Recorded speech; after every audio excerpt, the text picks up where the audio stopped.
Good morning, good afternoon, good evening, everyone. From wherever you're joining, thank you for joining us for another episode of Action Items with Let's Talk Supply Chain today. Another episode brought to you by New Gen Architects, a new generation of business and solution architects working to bridge the gap between the business and technology to help companies achieve successful supply chain transformation. As a thought partner and facilitator, the NGA team sets up clients with a secure foundation and layer in ownership as they embark on technology-driven transformations. From tool selection to project management and business transformation roadmap, the NGA team is made up of industry change makers whose goal is to support scalable and efficient supply chain transformation. So visit newgenarchitects.com for more information and to schedule a discovery session with a member of our team.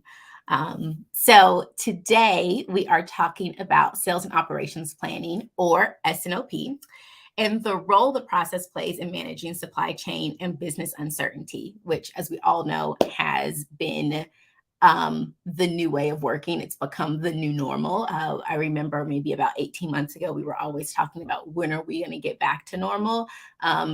Uncertainty is the new normal. So we're going to be talking about the role S&OP plays in managing that uncertainty and finding some stability within the supply chain and product operations. We are also supposed to be talking about dual sourcing, but full disclosure, S&OP, cross-functional collaboration when it comes to planning and execution is one of my favorite topics to talk about in supply chain. And I will probably steer the conversation to only talk about that for the next 45 minutes or so. But we will see. I am joined by Atia Yarbrough this morning. So welcome, Atiyah. Good morning. Atiyah is heading up demand and supply over at Mason-Dixon Foods. And if you have not heard about Mason-Dixon Foods, you're welcome. Now you have. You should definitely, I am going to speak slowly to give you time to go ahead and open a tab, write it down, whatever you want to do to make sure that you go at some point this weekend, at some point today, online. They do direct to consumer. You can also go into the website, find a local store if they're distributed locally, and pick up some Mason-Dixon Foods, anything, frozen pastries. They are the bomb. You can thank me later, or also not thank me, but I'm telling you to go get some. That was not a paid ad, just truly really good stuff. Want to share the love. So Atiyah, how did you land at this startup that is shaking up the frozen, food aisle? I've been following you guys for about a year now, I think. And I know that Aisha, the CEO, is building out and has been building out just this powerhouse group of, really intelligent women in supply chain and product operations. Tell us about your journey to ending up managing supply and demand at Mason-Dixon Foods. Sure. Hi, everyone. Good morning. Thanks for having me. I'm really excited to be here. So my journey to CPG is a little interesting. I actually started my career and spent most of the time in the automotive industry. So that's where I had the opportunity to cross paths with Asha. So I worked in automotive. I was doing production scheduling, demand planning for a full vehicle portfolio, and Asha and I crossed paths working on a project. So I did that for about 13 years, and I left the automotive industry during the pandemic, surprise, and I went to work for a CPG company. So there I was responsible for ready to drink, and I did that for a year before Asha come calling. And I've always loved Mason-Dixon biscuits. Being in the DC area, they're huge here, they're amazing, they're so good. And so the brand really kind of like hit home for me because it's so relatable, having clean label, better for you, frozen options, real ingredients. So when she came to me with this opportunity, I was like, oh my gosh, I love the brand. We worked together before. And then it was very important to me in my career to work for a diverse woman of color as a CEO. So everything kind of like checked the box, and here I am. All righty. And in the CPG space, doing direct to consumer, doing retail, your life is cray. Very. Yeah, it's crazy. It is crazy. Crazy. I do not envy you. But I do thank you for taking the time to select some time and speak with me, to speak with our audience. So what have you seen in the CPG space, also in automotive? I want to make sure that we're all on the same page, everyone watching. Good morning, Bio, Adriana, Brazil. Good morning, Claudia. Thanks, guys, for being here. And I have gone into engagements over the last couple of years, and the company has said, hey, like, we're looking for a tool. We're looking for some technology that's going to support our S&OP process. So textbook S&OP, if you Google it, if you look up S&OE, you can find tons of resources, and it talks about what, a best practice textbook S&OP process looks like, who's involved. There are a lot of different departments, a lot of different people, what the point is, how you can make decisions based off of what information is discussed within those meetings, but what you should be preparing going into the meetings. And on more than one occasion, more than two occasions, I've walked into an engagement, and they've shared, this is our S&OP process, workflow.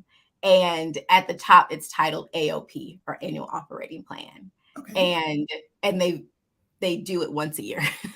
And or hey, let's talk about this. Who's involved? And you have to find a nice way to say you're not doing S&OP.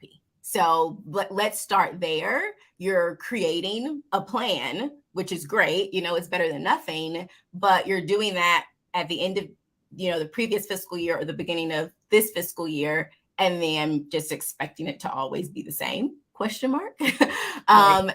Or your demand planning team is the only team involved. So this is also not sales and operations planning. This is just demand planning.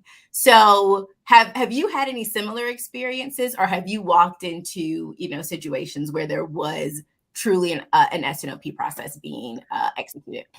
So unfortunately, at the company, I come from big corporate America. So I will say the S&OP process was there, and it was a true cross-functional process. So that's what I live and breathe and what I know. Coming to Mason-Dixie, that was important for me to make sure we had that same process tailored to our needs. And that's what we have, a very cross-functional process where we have supply chain engaged, planning engaged, sales engaged, and finance engaged, and we're working monthly. So I think one of your call outs, if you're looking at it from a yearly standpoint, you're a little too late. So we're having the conversation monthly in like 4 buckets. So each week we're having a conversation at one point of the S&OP process. So that is definitely key. So I like that you say, coming from, a big organization, that that S&OP process was actually built out, because that reminds me of a small detail that I did not include, that I have not been, really engaged with those large companies. My time in supply chain has been spent in the, 100 to 500 million revenue, a $1 billion company here and there. But for the most part, smaller to medium enterprises, and then startups. So people that are wanting to get off on the right foot. Being at a smaller company now, which I would say, just from an age perspective, is still, pretty much a startup. How did you guys go about establishing, the S&OP process, and being able to say, yes, even as a small company, we are doing this? So some advice on how people can just get started on the right foot. For me, first, you have to have people on board. Change is hard. Process change is extremely hard. And everybody was on board, even though in terms of time, we may say, okay, we're a startup. Really, we're operating as a small business. So people were on board. We were growing, and we are growing at a very fast rate. So things have to be changed and tailored to the business at that time. So an important asset is we have to be agile. We have to have a process where we can be fast, we can be nimble, and we can make decisions and be able to adapt to any decisions that we make. So 6 months ago when I joined, Asha and the team, we all embraced it, and we knew, okay, in order to deliver in this uncertain market, we need to strengthen our S&OP process. So really it started with the people, us immediately coming together and defining how we're going to work cross-functionally and what that circular flow looked like. So it definitely was the people, I would say, to start it. Okay. Two things that stood out for me that I want to make sure I reiterate and everyone takes away from this, because one of the reasons why I was really excited that you wanted to talk about this topic, aside from it being one of my favorite topics, is because I've, over the last couple of years, attended a lot of webinars, gone to a lot of, live sessions, virtual sessions, where the topic is S&OP. And in an hour, the takeaway is you should start an S&OP process. And it's like, thanks, I'm going to go do that tomorrow. And we all know that just two things to take away what you just said. Asha, who, remember everyone, is the CEO. This came from the top. Asha was in it. She said, I know we need to do this. And she pushed it down. It wasn't, middle management or the team members trying to gather everyone across different functions and say, hey guys, let's do it. This came from executive leadership saying, this is who we are going to be as a company. And this is why it's important. So explaining we have to be agile, we have to be nimble, and getting that key stakeholder buy-in, the second thing, executive leadership, getting stakeholder buy-in and having everyone really participate. That was what I take away from what you just said, the foundation to being able to even start on the journey of creating and building out an S&OP process. Yes, and I would say once it comes top down, or even if it comes from middle management out, however it comes, it's still the people, and you need them on board to implement. And you have to understand, okay, we're all here to achieve a goal, have the right product at the right place at the right time, I like to say. We want to make sure we can always meet the needs of the customer. So if we create the process with that in mind, knowing that we need to work cross-functionally, understanding the handoffs, then it pretty much can be implemented. Okay. Yes. And I hope everyone is taking notes because, mentioning the customer, right product in the right place at the right time based off of what customers want and not what we are seeing from the practitioner side of thinking, oh, this is what everyone else is doing. I need to improve processes or hire people in order to do this other thing also. You don't necessarily need to do that if that's not what your customer is looking for. Exactly. Definitely keeping that in mind also. I don't want you to give away any of the sauce, any of the top secrets.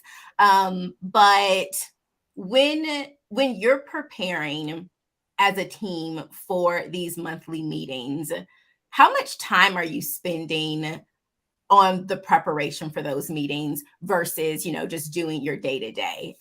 Is it, because a lot of people also then say, I can't do S&OP.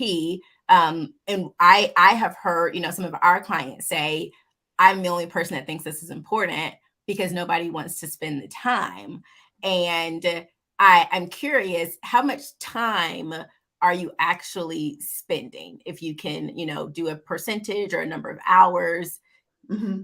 So I will say allocation of resources is key. And also, the RACI, understanding the handoff. But I will say, so it's cross-functional. So it's not just me as a demand planner or running demand and supply planning. I'm not running the entire thing. Yes, I'm steering the meetings, but I'm not running the entire thing. So it's a cross-functional meeting where sales has their share out, finance, their consulting all along the way. Sales is looking at risk and ops. I'm going in looking at the bottoms up, top down demand plan, and really, really ironing everything out. So I would say each stakeholder has their section that they're responsible for. And we're all a fan of working smarter, not harder. So 1 month, it may be 8 hours. Another month, it may be 4 hours. It just depends on what's going on, what we're looking at, and what we're discussing. But also one key takeaway I do want to add is it needs to be forward thinking. Yes, you have the data from what happened last year, but one nugget I will drop is it should be forward thinking, and you really should be putting in the details of how next year will look. How will the next 6 months look? How will the next 3 months look? So if you're going deeper like that, then it may take 8 or 9 hours, let's just say in 1 month. But if you've already put in that work and everything is bought in, maybe the next month you're only looking for 4 hours. And that doesn't sound like a lot of time to me. You know, But if remember I, the key is how you work, though, and the yes, systems and the tools you have. So that's just also because very something true. works for me, it may not work for everybody. I would say That's true. That's true. I don't know who you are, LinkedIn user, but one time, on time, every time. Yes, that's their way of saying, I think, Yeah. right product in the right time, at the right place for customers. Pius, thanks for joining from Ghana. Welcome to the show. I would say you haven't missed much, but you've kind of missed a lot in the last 15 minutes or so that we've already been talking. But don't worry, it's recorded. You can go back and look at it later at your own time. So you said to make sure that you are working smarter. When we were kind of doing the prep for this episode, I remember seeing some notes that you put people, process, and technology.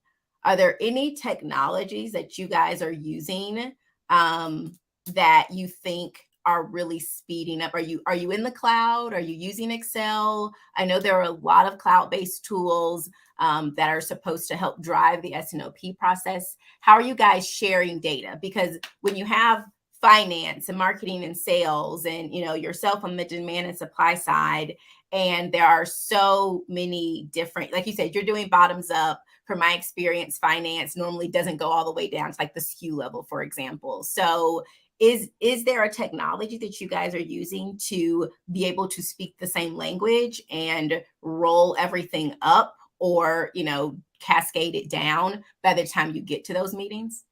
So we do look at spend data. I will start there. So we have a data source that sales looks at, and we do have a system called Modus that we use. And we use a lot of Excel, but it's really streamlined and organized. And I will say our finance is very strong. Our CFO, she's extremely strong. And so she does at times get granular, and go by SKU. So she's really engaged in the way that our Excel systems or files, I should say, are set up. It's not too difficult when you merge the data together. But also, if you have a complex offering structure, then it could take longer. Okay, cool. And I am familiar with Modus, actually. One of our principals used to head up supply chain at her last role, and she and I have been I wouldn't say BFFs, but I consider her a friend. Hopefully she considers me a friend. We've been friends for a couple years now, and I remember she reached out to me. She's like, "Have you heard of Modus?" I haven't yet. But this was also in the CPG food space, and they had similar requirements that I imagine you guys might have with frozen and refrigerated. And for them, she thought that it was going to be a really good tool. So not a endorsement for Modus, but if you are watching and you're in the CPG space, could be a good tool for you to consider. So let's talk about how dual sourcing comes into play in the management of this uncertainty, and even the role that sourcing and procurement is playing in your guys' S&OP process. Can you tell us more about that? Yeah, so dual sourcing is critical. I mean, in this environment, to me, and the way that we are as a company, we have to be able to have capacity. We're growing at an alarming rate, and the world is on fire. And I believe alarming. Yeah, we'll be on fire at least for another 2-3 years before that's just what I think, before we see things start to calm down just a little bit. So dual sourcing really is important when you're growing, because you just cannot not have it, right? And especially customers want what they want when they want it. They don't want to hear no. So dual sourcing really is an integral part of our S&OP process. If sales were to go get a new account and we didn't have the capacity, how would we be able to unlock that without having dual sourcing? So we're very forward thinking to make sure our partners are qualified across the board, never compromising quality, of course, and looking at ways to be flexible. So we do have a strong dual sourcing strategy. And is that where does that sit? Do you have a procurement department? So it's cross-functional. So it sits up under finance essentially, and there's a team that is on the dual sourcing project, I should say, and that team consists of innovation, demand and supply, myself, and the product manager. Okay. And the context to that question is specifically, thinking about large organizations, there is a procurement department. I many not many years ago, because I'm also old, but when I first started out in my career, one of my first projects was inventory management and planning with Chick-fil-A, which is a huge, organization, and they had like a procurement department. And when I'm having these conversations, again, since our audience is very often smaller companies, I like to really focus on, okay, but what does that look like at a small company? You don't have, I remember that you wouldn't be surprised, but they had like 4 people who were only in charge of procuring chicken. You know what I mean? Like No, I definitely understand. I mean, we're a small company, so procurement, I'm definitely a part of that process, and it's a team of, I would say, end to end, I would say 4. I would say 4, but it definitely sits under finance. But purchasing is really working closely with me, following the supply plan all the way along. And so they have to be a part of the S&OP process. And I think our structure helps because it does sit under finance, who also is a part of the S&OP process. Okay, cool. Claudia has a question. Any tips on how to measure ESG impacts in the S&OP process? So we're talking sustainability, environmental impacts of the supply chain. We know that supply chain plays a huge role in ESG and sustainability, circular economy in general. And a lot of companies are becoming more aware of, packaging and plastic and, how much the carbon neutral, et cetera. How are you guys doing that? Or any tips if you are, not doing it now because you've only been there 6 months, this is still fairly new, but in the automotive space in your previous lives, any tips there? So currently at Mason-Dixon, it's on a project for us. We're not necessarily doing it now, but we will in the future. So my advice would be to make sure that that process is locked in with S&OP. In my prior roles, I have been a part of it, and it's very, very detailed, and it's very, very complex.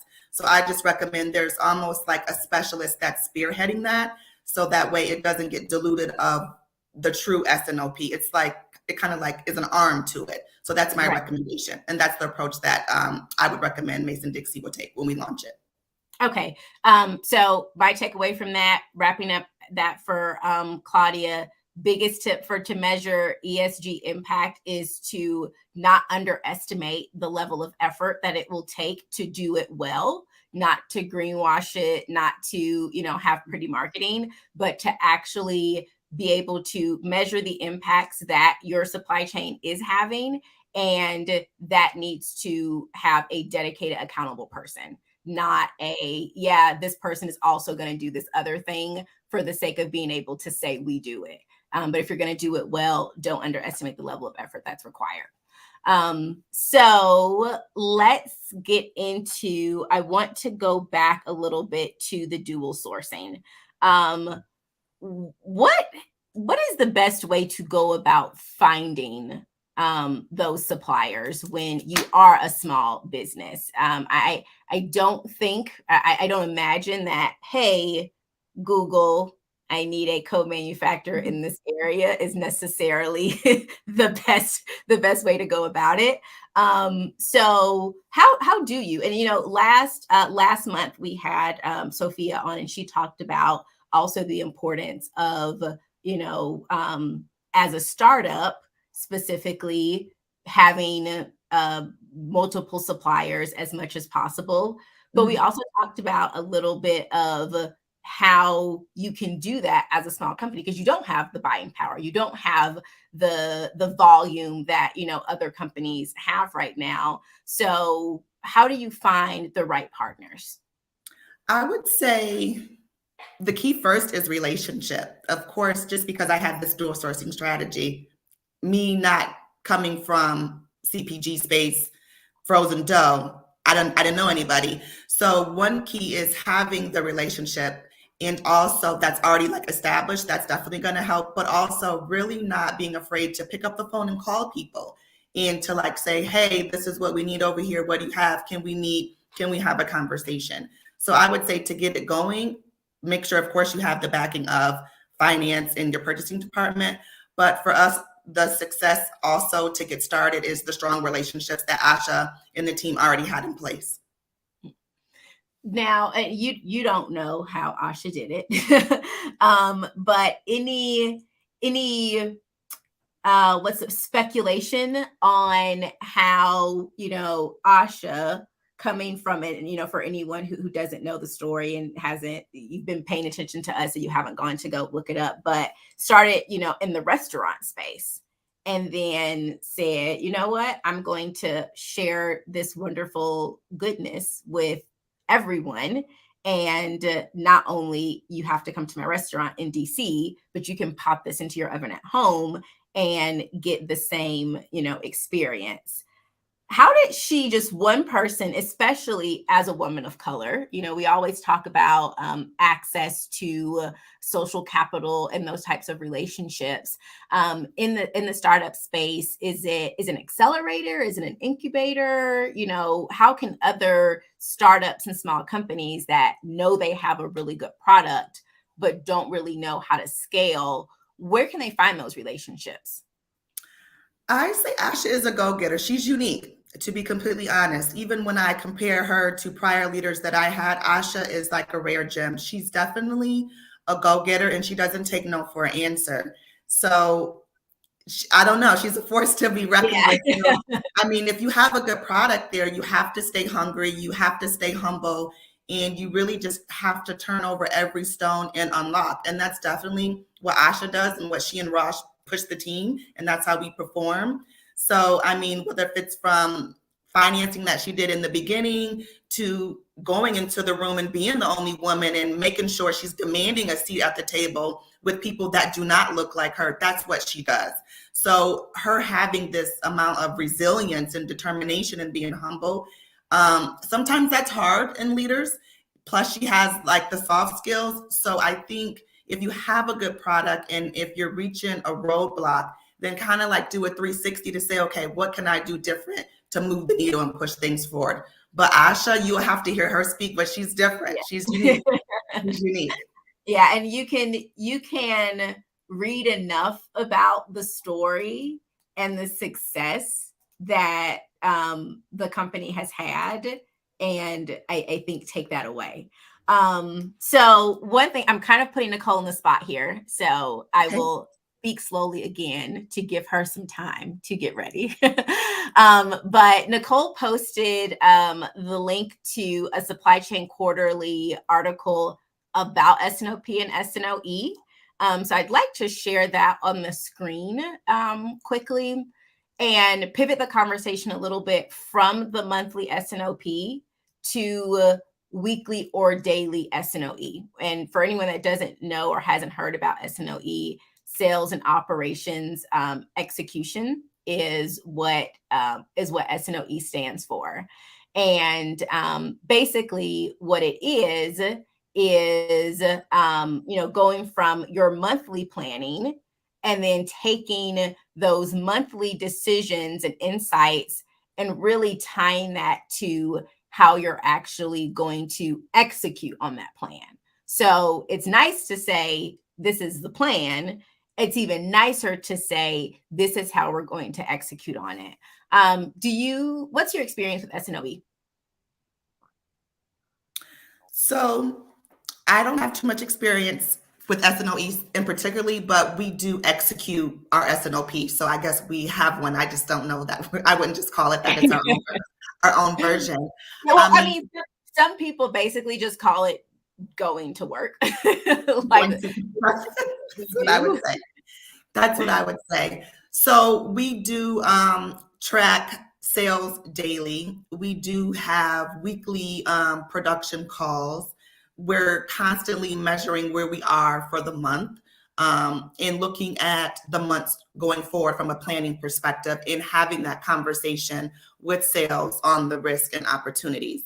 So I think you can have the S&OP process, but you really have to have that actionable plan that you're implementing and showing a result every day, whether if it's a good one or a bad one, because then you just figure out how you're going to recover. So we're definitely having that actionable execution plan every single day. Okay, cool. And I heard measurement. How did you guys determine which KPIs were important? And I asked that because I've worked with clients on engagements where like literally probably 35 to 40 KPIs, not even exaggerating.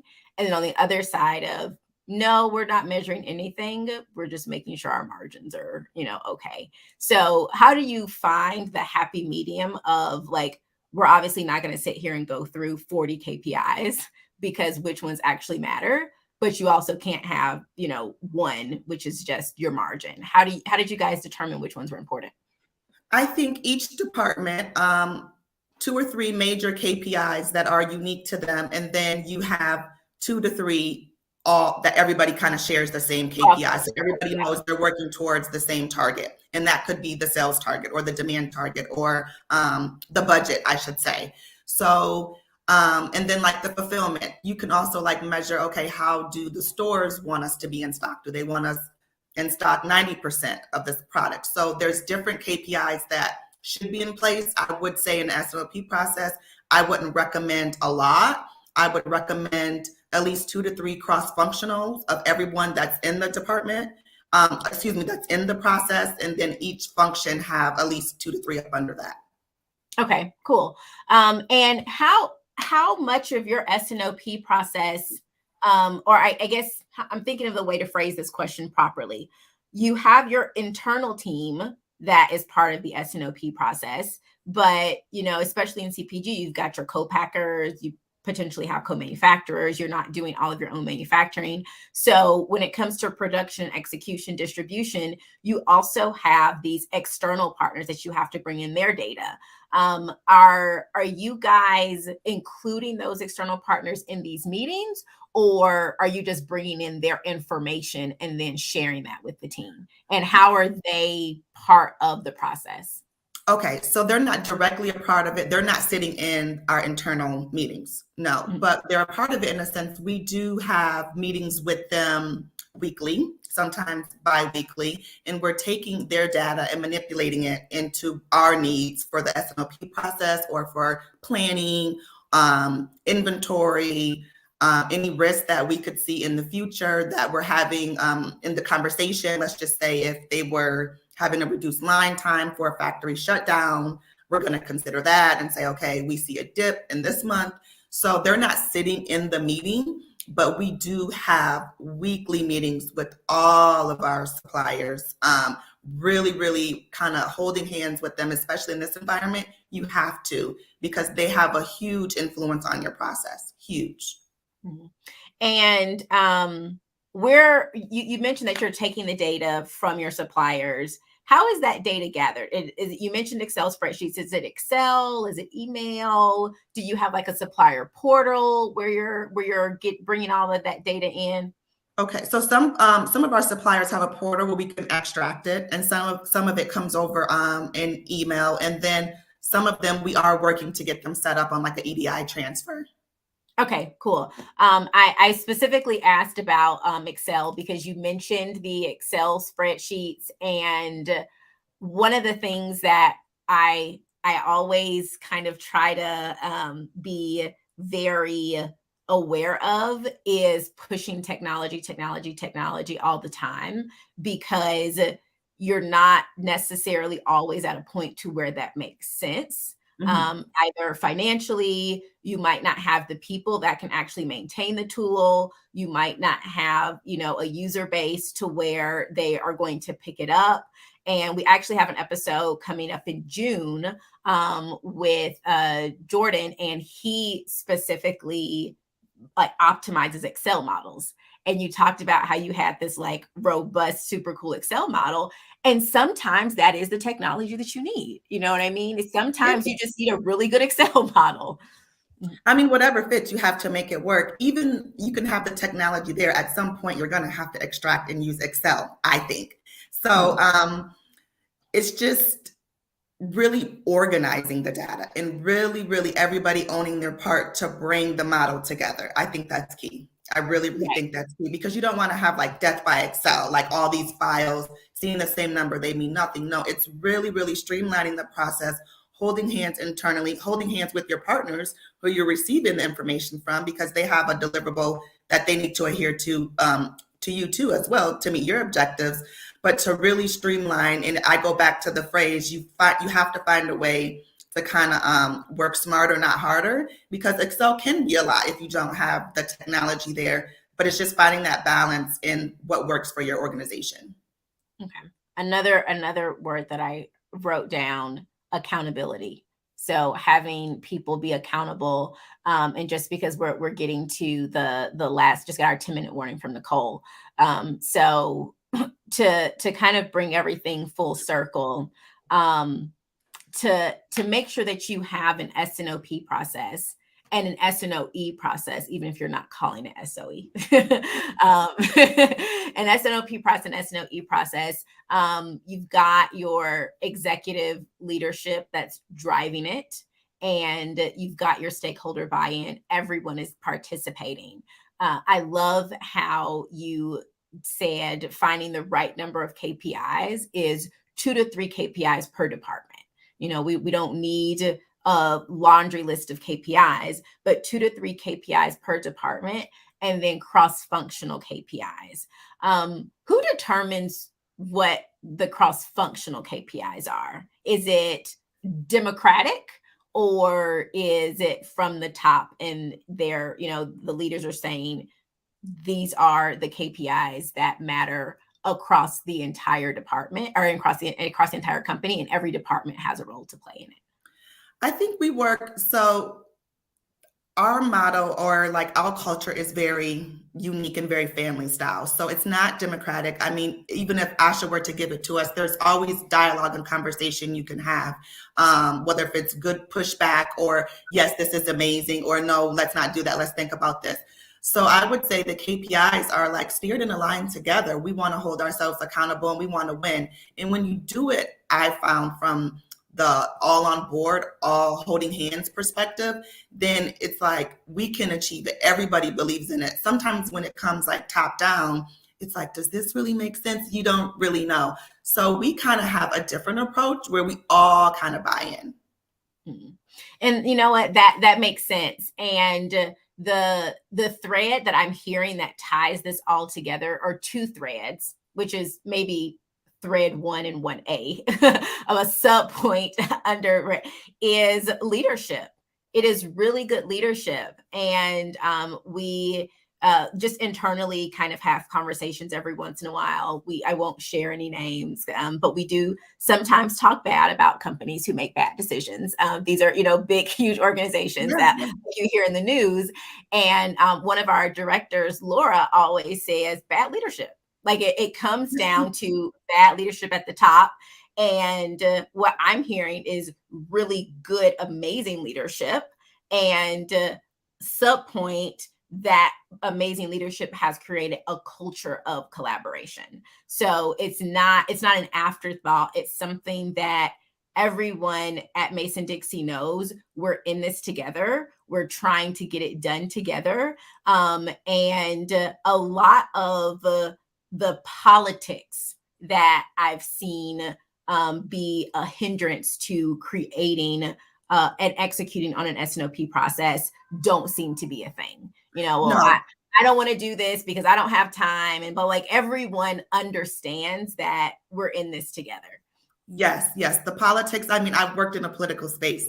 I mean, no politics. I mean, we're all really in it together. No politics. We're all really in it together. And we all know we have to think forward. We have to push ourselves, and we have to hold hands. Now, is every day easy? No. Are some days hard? Yes. But we all still know, okay, we'll get through this, and we're going to get through this as a team. Right. Great. And Ryan Moore said, the Mason-Dixie food teams rocks, best in class SNOP comes from complete cross-functional and executive buy-in. Excellent and insightful chat. Thanks for your comment. Thanks for joining, Ryan. And we've got 5 minutes. Nicole, let's put up our action items. And this month is really one action item. You guys know I always like to keep it very manageable in terms of what can you do that you don't have to get project budget approved and resources, etc. So going back to where I said, sometimes people are running an AOP, your annual operating plan, or your demand plan. How do you know if you're actually truly running an S&OP process? So self-assessment, a couple of quick questions that you can ask yourself. You can sit in the next meeting and see. Nicole, let's put up number 1, which is, do you make decisions from meetings? Atiyah mentioned something that was really important. It's not just a look back of what happened before. What is happening now? What actionable data are you using to make decisions and to determine what you're going to do between this meeting and the next meeting, going back to that S&OE. So if you're not really making decisions from your meetings, it's probably not a true S&OP meeting. You're probably just doing a lessons learned postmortem look back. Number 2, what do we have for number 2? Is there a single version of the truth? So I asked Atiyah, hey, you've got finance, you've got sales, you've got operations, you're bringing in all of this data from external partners. How are you, aligning that information? Is everyone looking at the same thing? Is everyone aligned with the data, the plan that is being discussed? And is everyone working toward that? If everyone's coming in with their own roll up and version of what the truth is, you probably have some work to do on actually getting to a real S&OP process. Number 3, can you run scenarios quickly? 2 words that Atiyah used, agile and nimble. Are you agile and nimble? I've talked to a prospect about 6 months ago, and he told me it takes us 2 to 3 months to come up with the plan. Well, that's not an S&OP plan. If it's taking you 2 to 3 months, you're just trying to figure it out as you go, which is better than nothing. But if you're not able to run scenarios and identify different pros and cons, what happens, what do we do if this happens? What are some potential other risks that we haven't considered? You want to be able to run scenarios fairly quickly. Obviously, quickly is relatively speaking. I'm going to say a couple of days is quickly, maybe even within the same day. With the help of technology, I have seen people be able to run scenarios at the meeting real time. What would you say is quickly, Atiyah? I would say 1 to 3 days, depending on the topic. Yeah, I mean, if it's a hot topic, it needs to be after the meeting. Because if you're discussing it, you're already late, to be completely honest, if you don't have it, right? Okay. Because if you're discussing it in the meeting, you're late. I mean, because you have to be able to literally predict the issue that's coming, right? You have to think very proactive. And in this environment, you kind of just have to know what's going on or you're going to be late. Right. So I think the 4th and last one we have is there consistent participation and alignment? We talked about accountability, stakeholder buy-in. Is everyone coming? Is everyone preparing? Is everyone participating in the meeting? If that's not happening, you might just be the person that's running the meeting, but it is not truly S&OP. So those are some places that you can start just to make sure that you are going on the right path of leveraging S&OP, leveraging cross-functional collaboration. We can talk about technology until we're blue in the face. At the end of the day, supply chain is a people industry. You have to have all of the moving parts of the people and the culture to buy into what you are trying to accomplish. So we are coming up at the last couple of seconds of this episode. Thank you so much, Atiyah, again, for taking out some time. I hope that you will be able to get some rest this weekend. I know it is crazy, crazy, crazy in the CPG space. And when you're experiencing explosive growth, I won't say alarming, explosive growth, then, it's all hands on deck at all times. So everyone, next episode, May 13th, we will be here again, second Friday of the month at 10 a.m. Eastern. Everyone, have a good day. Bye. Thank you so much.